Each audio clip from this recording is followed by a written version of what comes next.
Hi மக்களே, welcome back to Chennai computers. நம்ம இன்னைக்கு பார்க்க போகிறது என்ன விஷயம் அப்படின்னா, ஒரு டிஃப்ரெண்டான ஸ்டோரி. நிறைய பார்த்துருப்பீங்க, பேப்பரில் நியூஸ் பேப்பர்லாம் வந்துச்சு. லேப்டாப் பவர் கேபிளில் எலக்ட்ரிக் ஷாக் அடித்து ஒருத்தங்க இறந்துட்டதாக வந்து நியூஸ் வந்துச்சு. இது பாசிபிளா அப்படின்றது மாதிரியான நிறைய கண்டென்ட்டில் வந்து கமெண்ட்ஸில் கீழே பார்த்தீங்கன்னா ஒருத்தர் சொல்லியிருந்தாங்க, இந்த மாதிரி 19.5 வாட்டில் வந்து கரண்ட் அவ்வளோவா வந்து இறக்கிறதுக்கான வாய்ப்புகள்லாம் கிடையாது அப்படின்ற மாதிரி சொல்லியிருந்தாங்க. லேப்டாப்புடைய பவர் கேபிள் தான் பார்க்குறீங்க. எங்களுடைய கஸ்டமர் டேமேஜாக எடுத்துகிட்டு வந்த பவர் கேபிள். இந்த பவர் கேபிள் பொறுத்த வரைக்கும் பார்த்தீங்கன்னா பஸ்ட் ஆகி எரிஞ்சிருச்சு. ஸோ எரிஞ்சு இதனுடைய கேபிள் பார்த்தீங்கன்னா அந்த ஒயர் வந்து அதனுடைய காப்பர்லாம் வெளியே தெரிய ஆரம்பிச்சிச்சு. இப்போது இந்த கேபிள் வரக்கூடிய பவர் பார்த்தீங்கன்னா 220 வாட்ஸ். என்ன பவர் நம்ம வந்து ஆக்சுவலாக வந்து வீட்டுக்கு வருதோ அந்த பவர் தான் வந்து டைரெக்டாக இதில் வரும். இதுலேருந்து நீங்கள் அடாப்டர் கனெக்ட் பண்ணும்போது மட்டும்தான் அது வந்து 19.5 வால்ட்டா இல்லை 18.5 வால்ட்டாவோ 22 வால்ட்டாவோ கன்வெர்ட் ஆகி இது வந்து லேப்டாப்பு போகும்.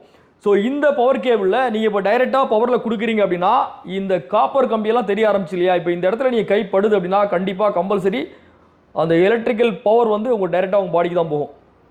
ஸோ என்ன சொல்ல வரோம் அப்படின்னா, டைரெக்டாக லேப்டாப் வந்து எப்போவுமே சார்ஜ் போட்டு கண்டினியூஸாக ஆன் பண்ணி யூஸ் பண்ணுறீங்க அப்படின்னா நிச்சயமாக அது வந்து அட்வைசபிள் கிடையாது. எவ்வளோ சார்ஜ் உங்களுக்கு தேவைப்படுதோ 100% சார்ஜ் ஏறிடுச்சு அப்படின்னா இந்த சார்ஜிங் ப்ளக் பாயிண்ட்டை ரிமூவ் பண்ணிவிட்டு நீங்கள் யூஸ் பண்ணுறது தான் அட்வைசபிள். அதுக்கப்புறம் பார்த்தீங்கன்னா நீங்கள் சார்ஜ் போட்டுட்டு நீங்கள் வந்து வெளியில் போகிற மாதிரிலாம் வந்து இருந்ததுன்னா கண்டிப்பாக அதை அவாய்ட் பண்ணிக்கோங்க. ஏன்னா இப்போது வரக்கூடிய பவர் கேபிள்ஸ் எல்லாம் பார்த்தீங்கன்னா நிறைய குவாலிட்டி இஷ்யூஸ் நிறைய வருது. ஸோ இந்த மாதிரியே வந்து கேபிள் எரிஞ்சிருச்சு, பஸ்ட் ஆகிடுச்சு அப்படின்னா அது வந்து நின்று புகஞ்சு எரியறதுக்கோ இல்லை பெரிய பெரிய சேதங்கள் வர்றதுக்கான வாய்ப்புகள் ரொம்ப அதிகம். ரொம்ப கேர்ஃபுல்லாக இருங்க.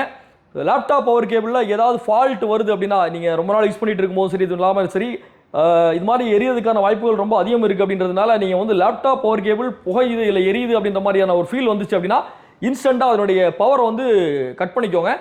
இல்லை அப்படின்னா இந்த மாதிரியான இன்சிடென்ட் எல்லாம் வரதுக்கான வாய்ப்புகள் ரொம்ப அதிகம். கடவுள் தான் காப்பாற்றணும். இந்த மாதிரி எரிஞ்சிருச்சு அப்படின்னா தயவு செஞ்சு அது என்ன அப்படின்லாம் கை வச்சு பார்க்காதீங்க. ஏன்னா அது ஹீட்டில் உங்களுக்கு வந்து கண்டிப்பாக கை வந்து ஏதாவது ஃப்ராக்சர் ஆகிறதுக்கோ வேறு ஏதாவது பாதிப்புகள் வர்றதுக்கோ வாய்ப்புகள் ரொம்ப அதிகம்.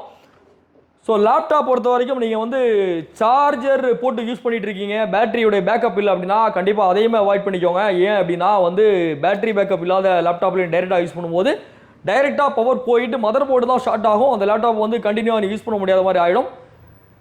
ரெகுலராக வீடியோஸ் வாட்ச் பண்ணுங்கள். இன்னொரு வீடியோட சந்திப்போம். தேங்க்யூ மக்களே.